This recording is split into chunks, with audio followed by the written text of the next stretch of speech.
On today's episode, we're joined by Stephanie Ryan.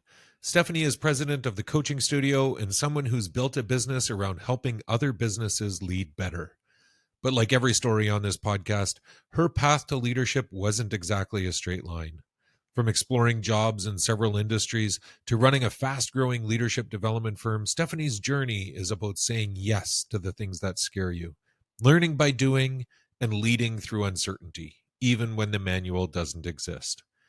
As always around here, this conversation is an honest reflection filled with the kind of insight you only get from being in the trenches. If you're in the thick of growing a team, scaling a business, or just trying to human well in leadership, this one's for you. I hope you enjoy this episode. Hi there, I'm Trevor Koot, and this is Business is Fucking Hard, the podcast where business owners pull back the curtain and talk about the realities of owning a business. We'll hear their stories, learn some lessons, and have some fun along the way. Thanks for joining us.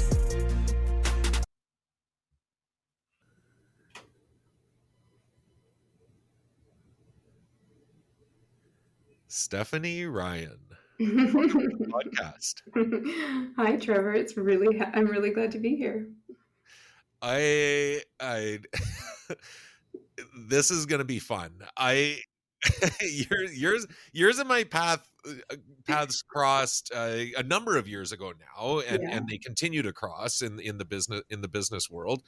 But it is a unique, and I've had a few guests where I could do this, where not just talking about your business journey and what you've experienced, but in the role that you have, and we'll get into all of that and what your business does, is you can share some of the stories of what you're seeing out in the business community. And as you mentioned just before we hit record here, that's what informs some of your business and how you operate as well. So I'm really looking forward to seeing that perspective. But as with all of the podcasts and all of the episodes, it is about your journey. We want to share with other business owners the lessons that you've learned. And so in order to start that conversation, tell me how you got into business. What was your introduction to entrepreneurship? Yeah. I mean, thanks for even inviting me on to have these conversations. I think so often we're so enmeshed in what we do and how we do it that taking a moment to pause and reflect on these types of questions is really valuable. So I appreciate just even the opportunity to do it. And it's funny, even to your very first question, I feel like a reaction to it. Like, I don't know that I consider myself an entrepreneur, but of course I am.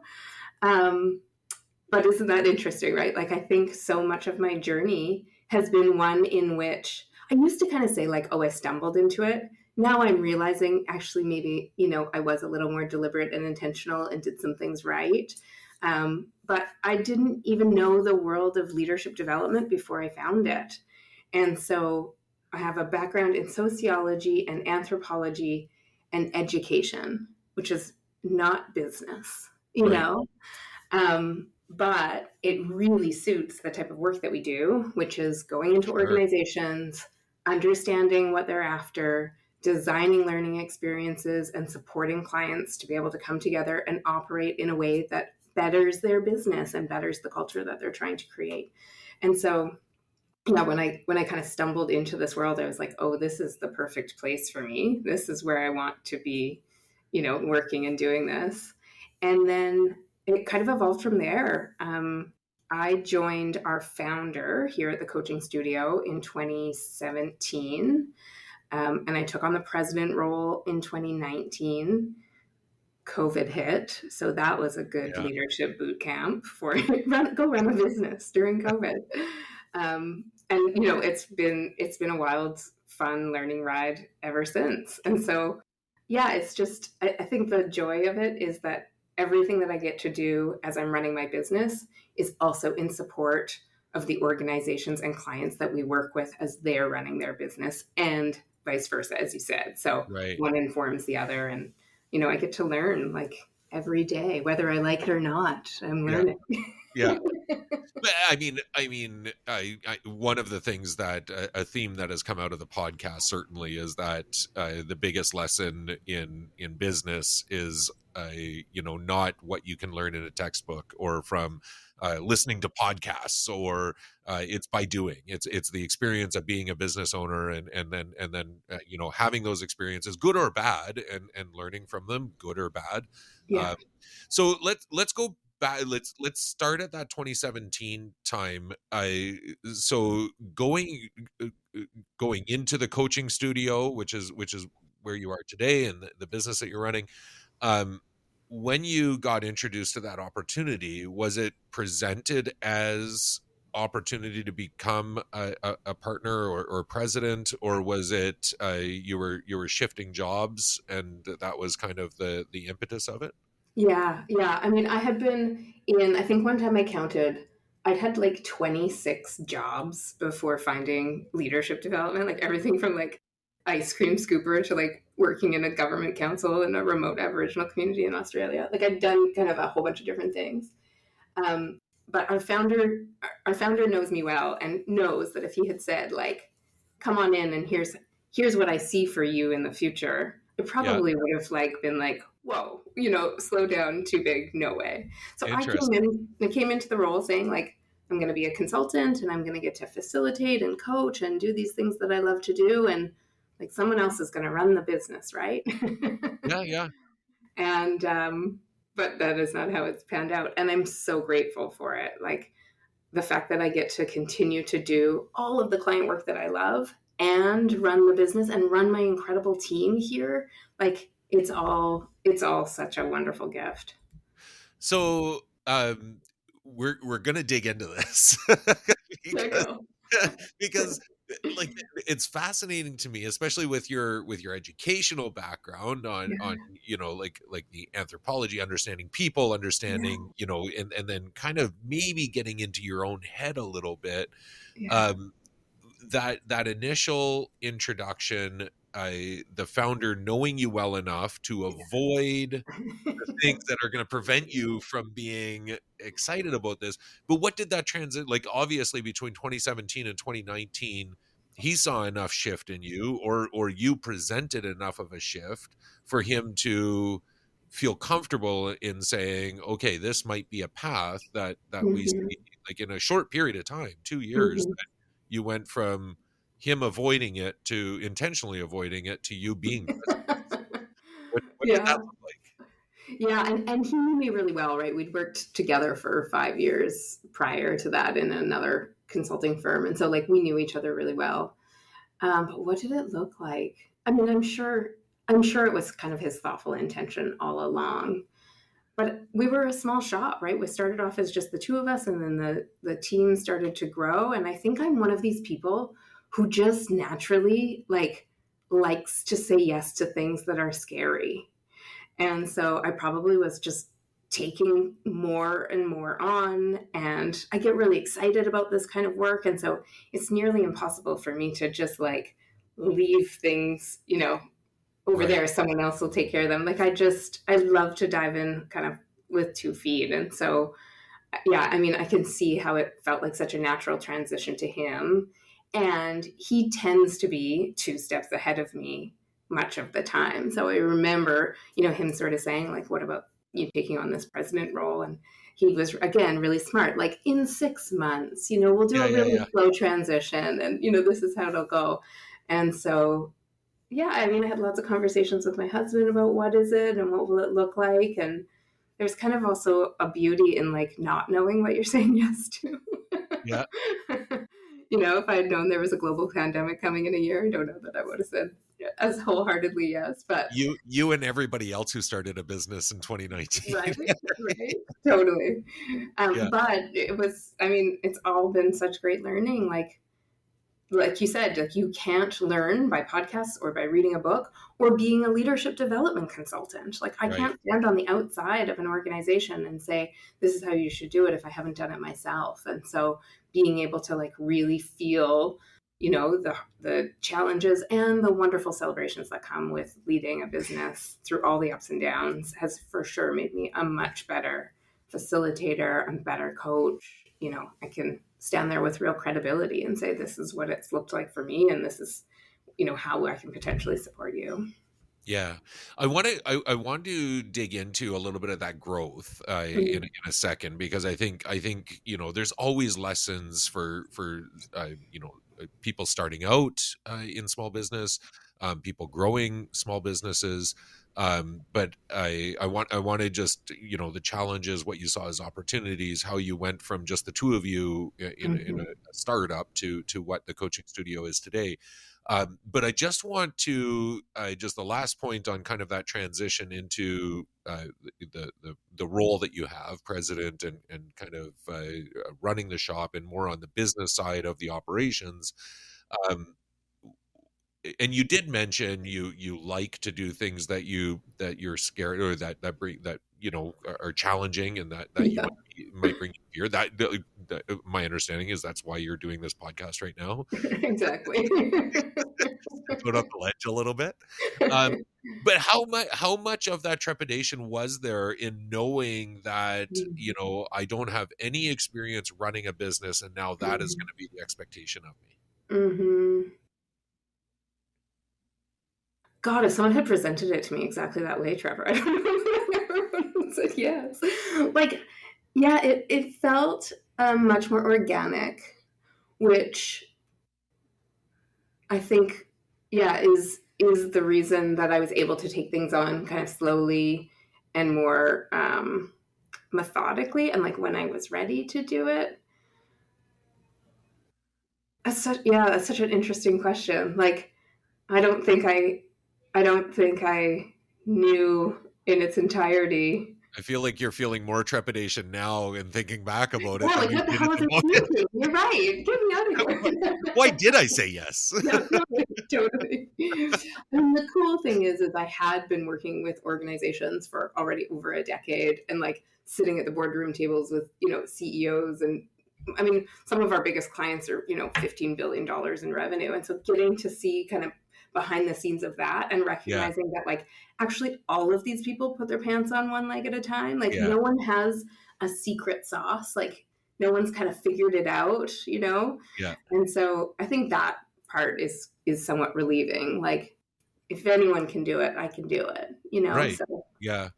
And I like, to that point, I really do think, and there's a lot of really great leaders through history, whether they're in business or political or whatever, that kind of, as they're transitioning out, as they're moving into retirement or moving away from, that's when they kind of disclose that, you get this sense that everybody behind closed doors in these meeting rooms know what they're doing, and yeah, are there with all this sophistication and all this, and yeah, they don't. yeah, Like yeah, most of the time, yeah, everybody's kind of just winging it, right? To an yeah, extent, yeah. like obviously with a Or little. using their intuition, or like Yep, doing the very best they yep, can, right? And responding to these unknown conditions that are out there that are increasingly becoming more uncertain and more ambiguous and way more volatile.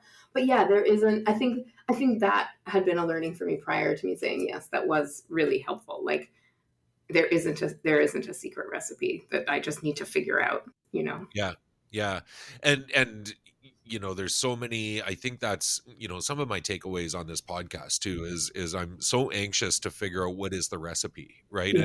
And just put it down and like distill the episodes of the podcast into like, here's the takeaways, and if you do this, you'll succeed. Yeah. And that's just not the case. Like No. there's lessons, and there's things that might set you up for more potential, for more potential for success, but not necessarily a recipe that guarantees it, for sure. And the truth is, like, your recipe might not work for me, right? I mean, that Yeah, was one of the things I really noticed early in my career as a consultant was like, there's going to be all these strategies that people can employ, but you've got to figure out your own yeah, path to it because my style is not your style. The way that we interact with the world, our experiences, they're all so different. And so trying to kind of replicate what someone else is doing can lead to some real hardship because the outcomes just aren't going to be the same. You've got to find, like you said, the reason for this podcast is around vulnerability. And I would also equate that to like authenticity.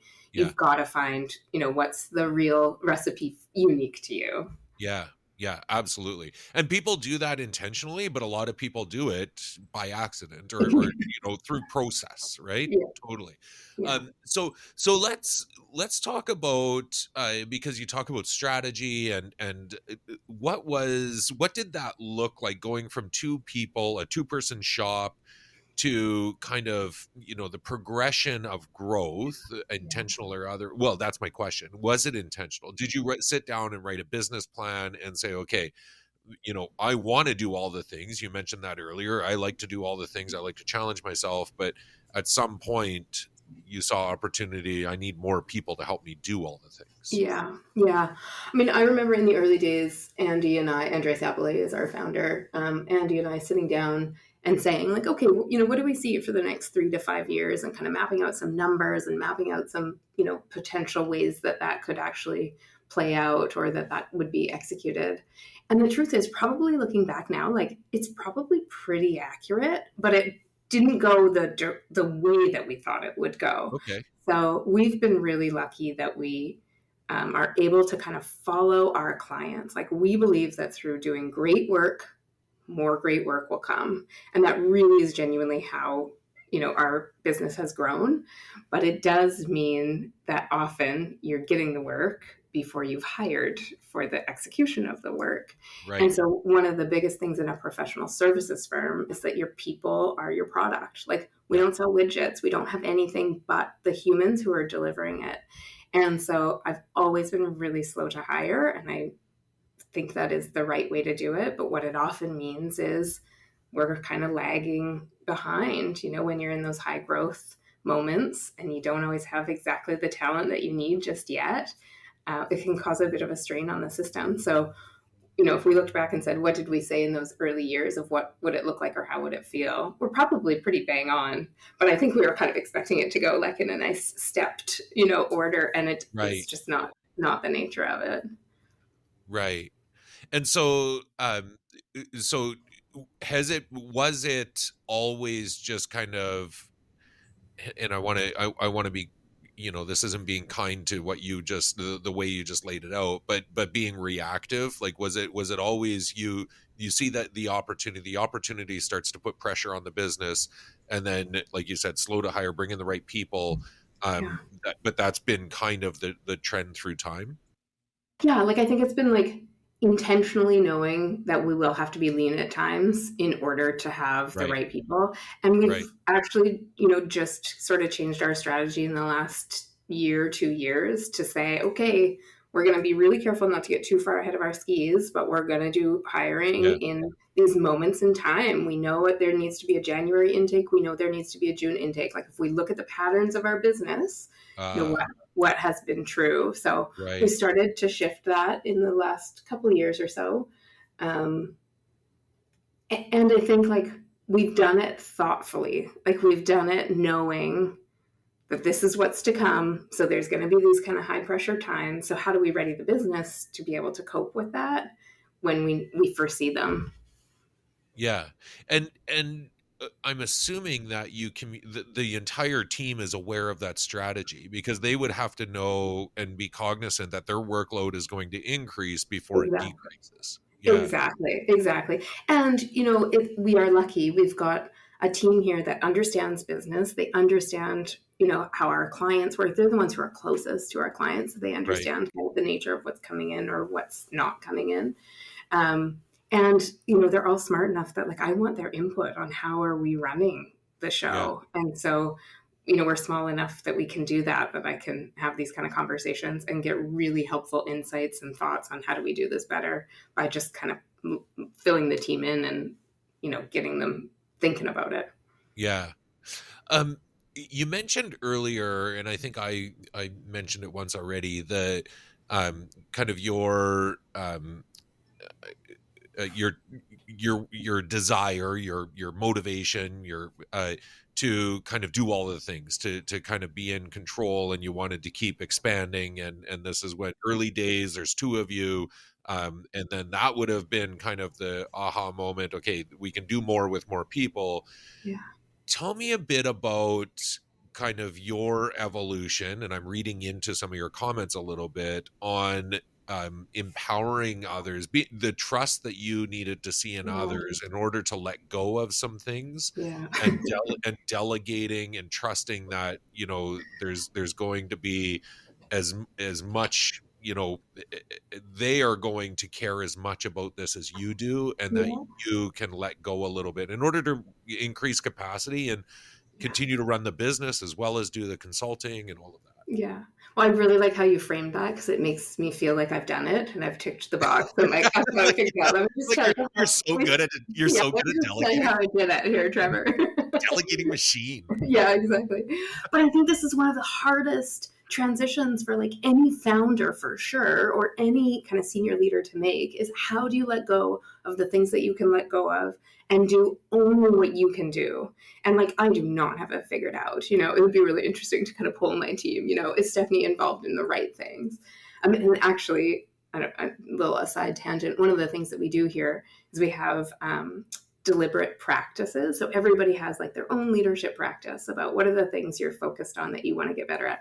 And mine is about like making sure I'm in the right level of the conversation. So I'm not too far in the weeds when I don't need to be. Yep. And I'm staying up at a strategic level when I need to be. So the whole team knows that's something I'm working on, which Yep. actually really helps, right? They can call me out like, do you need to be in this or not? And I think, if like, 100% of the time I do it well, 0% of the time I do it well. If I'm sitting around the like 60, 70 range, I feel like that is like a good day, Yeah. But it's really tricky. It really is about like being able to assess the people on your team and see, what is their learning edge and what do they really have, and how do you help them deliberately develop that capacity in the areas that the business needs them to be developing. And then how do you like check in a whole lot, right? Not necessarily on like how they're doing the thing, but what support they need to be able to do the thing the way that they want to do it. So like set a clear end line and let them kind of find their own way, like to our earlier point, what's their recipe Yeah. to be able to get there. Yeah. But oh my gosh, I think it's probably the hardest thing a leader does Is letting go. is letting go, and Yeah. really genuinely letting go, right? Yeah. Not Yeah. doing it half-heartedly, which almost Yeah. causes more damage than Yeah. just holding on to it yourself. Yeah. Yeah. There is a direct correlation between delegation and empowerment and perceived trust from both Mm-hmm. sides, Mm-hmm. right? Mm-hmm. And I there if you consider as a leader, as a business owner, as a whatever that role is, you consider what you're doing as empowering others around you rather than giving them new work, and them Mm-hmm. looking at that empowerment as, oh, he or she trusts me, there's trust in our relationship, then all of a sudden that changes the tone on what your responsibility and your involvement needs to be, because they feel trusted and empowered to be able to execute, even if it's a small task, even if it's an Mm-hmm. administrative task. If Mm-hmm. you're constantly doing all the administrative tasks, then Yeah. there's an automatic perception that there's no trust, Yeah. right? So And I I often hear early from leaders earlier in their career, like, oh, I can't delegate that because they're already too busy. But yeah, you're yeah, yeah, absolutely right. If you're reframing it as you are giving them developmental yep, opportunities, let them choose what they're too busy with. yep, But yep, yep, you support them to be learning things, it can make a huge difference. yep, And sharing, this is something my team really pushes me to do more of, is like sharing my thinking around the context that I know or the how it could be done, and then really letting them run with it. But so often we hold these things as leaders in our minds, assuming everyone has the same context. And it's yep, just, we need to be like chief repeating officers, right? Like, what's the message that people just need to hear kind of on repeat so that yep, it could form into their own messaging. yeah. And I think the other thing is your message about on repeat, right? Like Totally. that we um it's so easy for us to say, it's easy for us to say, well, I told you that. Even think to ourselves, well, I told you that. And how often are we in a conversation and you tune out for 2 seconds and that was the I told you that, and I missed it the first time, right? But Totally. also we're all busy in our own, like your to your point earlier, like they're too busy for me to give them that to empower them with this new task. But really it's like if it's on repeat, if you continue to share it, if they understand kind of the bigger context, then Mm-hmm. there's more of that, we're all moving in the same direction. And Mm-hmm. I get challenged with that, certainly as well, Mm-hmm. in feedback from all forums is, um, Mm-hmm. you know, share share more of where you see all of us going, what is all of this achieving, and then Yeah. we can help you get there, but it needs to be over and over and over and over. Yeah. Yeah. I think we've experienced it, so it's just kind of ingrained in us and we don't think, oh yeah, this is context that others might need to know. Or we spend so much time thinking about the vision or what's next or the next strategic shift we need to make. We get it into a nice little punchy, yeah, I'm going to tell that person in 2 minutes. But we don't share that there's been, probably months of thinking about it. And we don't share all that and then just kind of expect people to, well, now now I've told you. Yeah, yeah, Yeah. absolutely.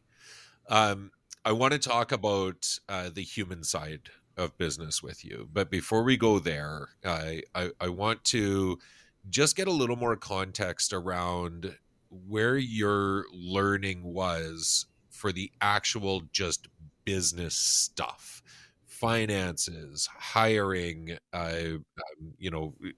taxes, deciding on business strategy and growth strategy.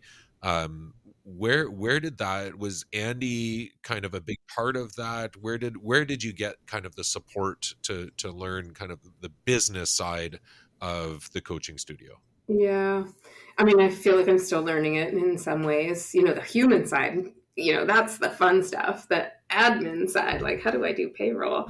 Yeah, yeah, that's the yeah, trickier end of things. And again, lucky for me, things were pretty well established. We had our systems, we had our great vendors in place. I had Andy, I still have Andy to, be able to ask the really stupid questions about.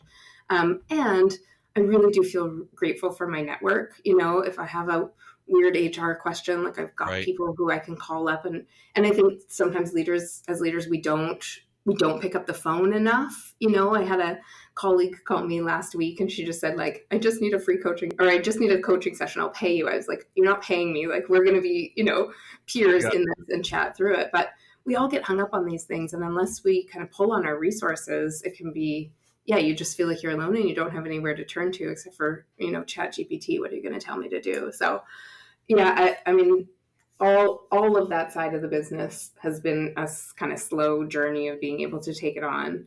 And when it comes to like the strategy or the thinking that goes into business, I think I knew more than I realized coming into it. oh, Again, that's because I'd just been sitting around those boardroom tables, listening right, to people talk it through or try to figure it out. And I knew that the problem really isn't in often developing in the strategy, it's in executing the strategy. And so yeah. how do you mobilize people to really get into that space? And so, yeah, I mean, still figuring it out, but lucky to have the people around me for sure. And it's ongoing. I mean, Yeah. like obviously as systems and technologies and so even societal expectations, which I want to explore with you, because I Yeah. know that you do a lot of work obviously with companies on the expectations around all the things that we hear in environmental impact and Yeah. social wellness and social impact. But yeah, like all of those things continue to evolve and continue to change the way that we run businesses. And so there's always that. And I mean, it's the premise of the podcast. Business, it really is hard, right? Like you can't just say, okay, I've got this piece figured out, because tomorrow it changes, and then you've got to take your resources from actually going out and making money and managing your team to be profitable, to do to learn a new administrative tool that you've got to incorporate, that's not making you money, but is a matter of running the business, Yeah. right? Yeah, Yeah. And I think we've only kind of hit that level of maturity in the last, I don't know, 3 years or so. I did a wonderful hire of someone who started as a project coordinator with us. She's now my VP operations, and she has created a real sophistication around how we operate as a business and the systems that we have right. in place. But for a long time, we got by with a whole Yeah. lot of Excel spreadsheets Yeah. and, figure it out on the fly. Now we have the systems in place to be able to do what we need to do and grow into them. And we deliberately chose to kind of develop some systems and, do the sales force and like things that were probably bigger than we needed, knowing we have a growth plan that, Right. is going to require it sooner Smart. than later. So let's learn them while we have the kind of time and space, and Yeah. then be able to grow into them. So yeah, it's been a helpful process for sure. Yeah. Smart. Um, when I mentioned the human side, the HR side, it felt like your reaction was more, that's the easy stuff. It's the admin and the payroll tools that is the hard stuff. Um, which is, I mean, that's counterintuitive, I think, to Maybe. generally, I always say the best part about business is the people, and the hardest part about business is the The people. people, And, totally. and I like people in any respect, right? The Yeah. clients, the vendors, the staff, your board of directors, whatever. Whenever there's a human being involved, it Yeah. seems like it can be the best part or the most challenging part. So Agreed. tell me about that growth of getting more people in, figuring out where the culture, how the culture evolves, and how you make sure that the coaching studio stays true to its roots, if you in Mhm. fact were trying to, Mhm. and while still adding new personalities and characters and different perspectives and all those wonderful Mhm. things that humans bring to the table. Mhm. Yeah, I think you're right. I don't know that humans are the easy part, but gosh, it's so much more fun. It's Yeah, the fun right. part. Sure. Yeah, I completely agree. Yeah. I think when we're um, like humaning well together as a business, the things are so interconnected, right? I've worked with a ton of clients and experienced it myself where you can get really into kind of almost like too much navel gazing, and all of a sudden, the human interactions are all that people are paying attention to. And Susie's mad at Mary, and all of a sudden, this is where all of our time and energy is going. Like we have a job to do. And I think that's when it's disconnected, or people aren't feeling like they understand the needs of the business, or they don't know their role within the business. Like, how can I best contribute? I genuinely believe that people come to work wanting to contribute, wanting to make a difference, like 99% of the time. Yeah, And so, how do we help them see these big, lofty goals or the vision that you're after in a way that they can see themselves in it? And so, I think when we're kind of running our best, that's how it's working. But you're absolutely right. Like when you're on a growth trajectory and you're bringing in lots of new people, how do you stay true to the things that have led to your success, and that you let go of the things that maybe are no longer needed? yeah, And so we have a piece of our culture here that I hope will always stay true, which is a real commitment to appreciating what's right. I think as leaders, we spend a lot of time looking for problems to solve, going in there like digging into what's wrong, and that can be a really satisfying act for sure. But something that has really helped with our success is being able to say, okay, what are the things that are going right, and how do we amplify those, and how do we make right. sure we use those on our trajectory of growth? And so you'll often hear kind of people just being really intentional about what they're appreciating and about what's working well. And I think that's a little bit of a secret to our success, like paying attention to what's working well amongst people and in the business, and then doubling down on it. We also talk a lot about like, how are we experimenting? So, if we're trying to make a systems change, or if we're trying to do something new in terms of what we're providing to our clients, we rarely say, this is, here's our fully baked idea. This is what we're going to do, and we're going to stick to it for 5 years. Like we're often kind of piloting things, iterating on them, saying, what did we love about that? What do we want to shift? And again, so like you're getting so much input by doing it before, instead of spending all this time like thinking about conceptually what will it be, but like actually seeing it when the rubber hits the road. And that creates that culture of not getting stuck in legacy and established ways, right? As soon as you create an environment that's open to exploring and piloting, then it Yeah. doesn't mean that you're not going to have a system around for 5 years. It just means that it's not an expectation. Yeah. Yeah. And I think the risk of it is if you aren't explaining how it fits into the bigger picture and you aren't explaining the Right. context around why you're doing it or the vision you have for it, then it could start to feel like, oh gosh, like all we do is flavor of the month or all we do is iterate and Right. experiment. Like, when are we going to Sure. create some stability, Sure. Yeah. Yeah. which Yeah. people are craving more and more, right? Yeah. Like, Yeah. just let me know what to expect. Yeah. I need to go back to a phrase that you said and just make sure that it's not trademarked because I might steal it, is humaning well. I That's think we just trademarked it together, Trevor. okay. Okay. Co-ownership. Yeah. There's some, There there's was some, quotes around it, right? yeah, yeah, there's some IP there. I Yeah. love that though, humaning well. When we're Right? humaning well. Yeah. Yeah. Yeah.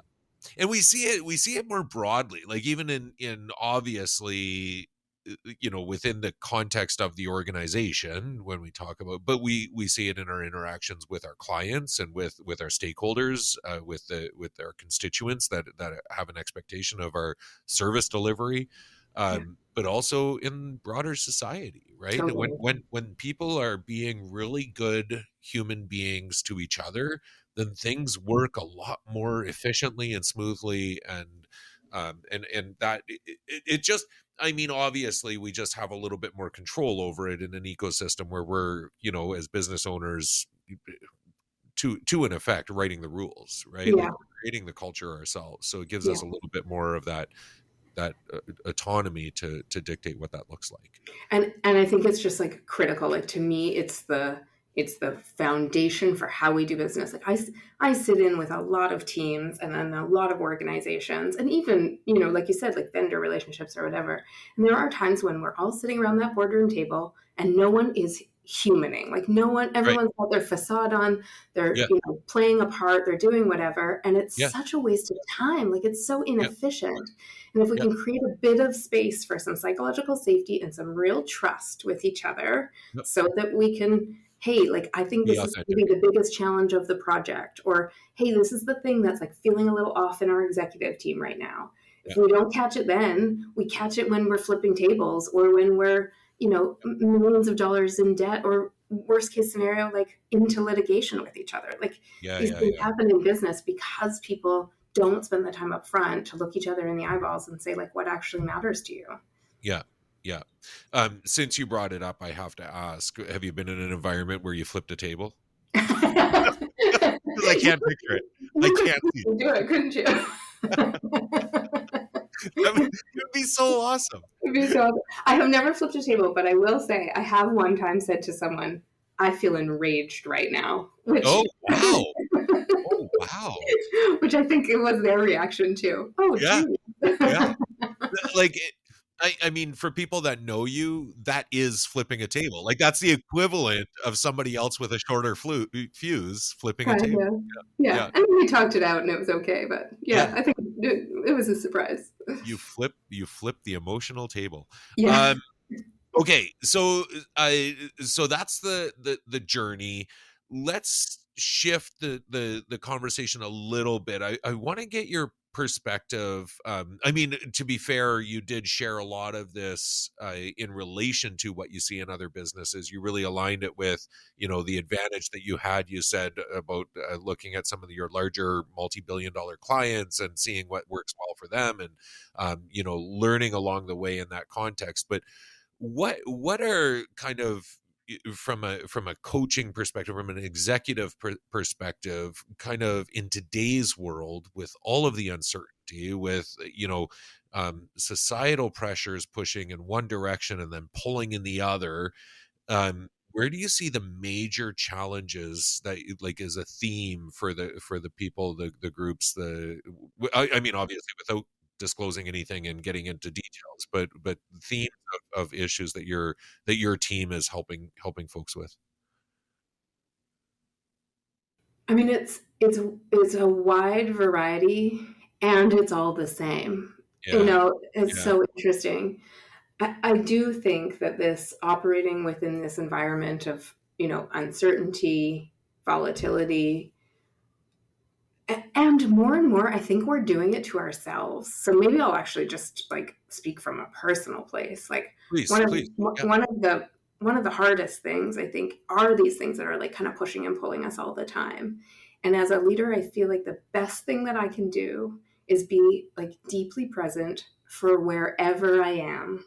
So whether it's in a meeting with a client who's struggling, whether it's sitting down trying to implement a big systems change, whether it's like talking to someone about what's going on for their family and why they can't travel next week. It's like if I can just genuinely be there. We talked a little earlier about like actually listening. Like how often do we really listen to each other, and allow myself to be really present without my teams pinging and me thinking about that email and doing the other thing? Then I think we come to such better solutions that are like actually going to get to the crux of the challenge that we're trying to advance. Or I don't think we ever really solve most of our challenges. I think we like advance them into that next stage. So, I watch a lot of leaders who are kind of running at a clip and trying to do 37 things at once and doing them all while they're sitting around surrounded by really smart people who they're paying a lot of money to, and not always fully present for what's going on. And I worry that that might be one of the biggest spirals we can get into, and it just kind of keeps perpetuating itself. And some of that would be kind of obviously the amount of things that are happening out in the environment around us, whether it's, governmental changes or kind of political aspects or societal aspects. But some of it is just the accessibility that we have to each other and that our teams have Totally. to us. Right. Totally. And Yeah. how do we create like really clear boundaries for Yeah. starting with ourselves, right? I think you said like you just got rid of some social media. Like Yeah. how do we shut those things down that we know maybe aren't creating the best place for us to do that deep thinking that I think is required now more so than ever before? Like we're not going to solve any of these challenges in sound bites. It's not how it's going to work. Like we really need smart, thoughtful, deep dives into this complexity. And yet the environment around us continues to kind of push us in this direction of pay attention to the Yeah. next thing that has happened, in, every second it's a little different, Yeah. trade wars and everything that's happening. So, yeah, how do we just stay focused and present with each other to be able to do our best generative thinking? Yeah. Yeah. I think too, it's this clamoring over each other. Like we've got more entities, whatever they are, like Mm-hmm. whether it's individual, like, influencers, Mm-hmm. by whatever context, in Mm-hmm. social media or externally. Obviously the political environment, the business environment, we've got different avenues to get to put our messages out. And as a result, it ends up with so much noise. Like Yeah. there is and I quite honestly, like it's this, I'm often conflicted with this podcast, and a lot of the Yeah. writing that I do is like I've recognized that there's too much out there, and Yeah. now all I'm doing is contributing to it. I'm just adding to the volume of information and noise that's out there. And if I'm encouraging somebody to listen to my episode, then they might not be listening to another one that actually gives them better, guidance in the area that they need it, or Mm-hmm. whatever, right? So I don't know, like it's this push and pull constantly of but that's the world, and we're not you want to try and solve that in the next Just three and a half, three flip and a half minutes real quick here? Yeah. I mean, but it is interesting, right? Like if you think about the principles of complexity, and one of the ways that we can often like help ourselves within that, it's by relying on self-organizing. And so if this is another option, not noise, but this is another option for Sure. people to find a place where they Sure. feel like they belong, then Yeah. isn't that wonderful? And if the help that you're creating out in the world is actually just you've given me an hour right now to reflect on some things that I wouldn't have reflected on. You've made me a better leader in this. Like maybe that's the score. I don't know. Yeah. I don't know. Oh, don't get me wrong. I do this for myself. I really enjoy the conversations. It gives me an excuse to meet new people that I wouldn't otherwise run into. I've built a little bit of a network of people that want to share their stories. And I've enjoyed every single minute of every conversation that I've had. So I'm being completely selfish about it. It's Maybe just that's enough. Maybe that's exactly what it should be. I love right, that. right. Yeah. So what's next for Stephanie Ryan and for the coaching studio? Is there a clear and defined path for continued growth? Is it you're kind of seeing what's happening out in the ecosystem and putting the brakes on? Is there trepidation? Is there opportunity? Is there excitement? Where are you at in your like speaking in the context of your business journey of the Yeah, business? Yeah. yeah. I mean, I don't know if you noticed like my face when you said that, but I Yeah. actually feel a lot of excitement and a lot of opportunity. Like Yeah. I know it's feeling really tricky, and I know some businesses are saying like, "Whoa, let's pause or hold the Sure. reins for now." But I actually think this is an incredible opportunity for us to put a shape on the future that we want to see. So we could kind of sit back and wait and say like, "Okay, we'll see what happens next."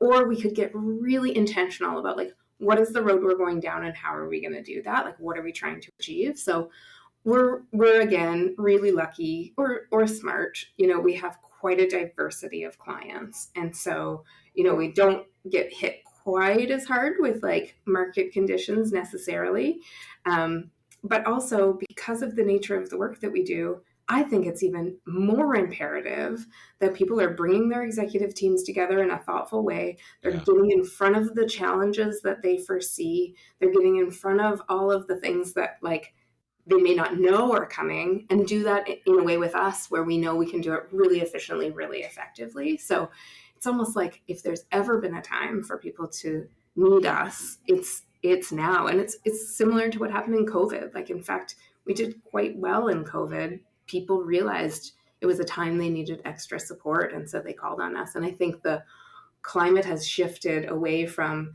seeing leadership development or executive team coaching or collaborative coaching as like remedial. And people who are smart are saying, if we can use this to get in front of what we know is coming, then they can be really successful. So we're doing lots of great work, and we're doing it with really smart, cool teams, and the challenges are just kind of getting bigger and bigger for them, and we just get to support them through it. Yeah, that's amazing. And are you see like that's where you kind of foresee things going? Are you actually seeing that response from the community? Do you see that, you're kind of seeing the switchboard light up a little bit more and the conversation starting? Yeah, and the trickier thing for us is usually the way that we work is people kind of have their like regular cadence of, here's how we're going to bring the team together, here's how we're going to Yep. be really thoughtful about it over a year. We're just needing to be a lot more responsive because people Yep. are picking up the phone and saying, actually, like we need you in Right. here Right. now to be Right. able to tackle this. But Yeah. if we're nothing else, we're nimble. And so, it's been fun to be able to say to people like, yes, we can help with that, and find a way through that works for your business, like that's actually going to support your organization. Because like you said, there isn't a recipe, and there definitely isn't anyone saying, well, I know how we're going to get through these next 6 months, 4 years, Yeah. whatever it ends up being. Yeah. Yeah, it's a tricky time. Yeah. Yeah. Um I I I knew this was going to be a fun conversation. It's been, almost an hour. Wow. Um but I but it really was. I appreciate you so much for your candor and for opening up and for stepping out on this ledge with me and doing a podcast. But thank you so much. Thank you for sharing your story and for the lessons that I know our small cohort of listeners will be able to take away and apply to their businesses. And just really appreciate you, Stephanie. Really awesome. Oh, thanks, Trevor. Well, and I said yes because I knew it was you. So I knew too that you would make it comfortable, you'd make it fun, and I just love nerding out on these kind of things. So yeah, Yeah. thank you. Thanks for the opportunity. Awesome. Awesome. Thank you. Thank you for listening to this episode of Business is Fucking Hard. Please remember that this show is meant to create community and share ideas in the business world. For advice specific to your business, talk to an expert in your industry. Please like and subscribe wherever you get your podcasts. Check us out on Instagram and LinkedIn and invite others to do the same. This episode was hosted by me, Trevor Koot, and produced and edited by Alex Harris. Thanks for tuning in, and talk to you next time.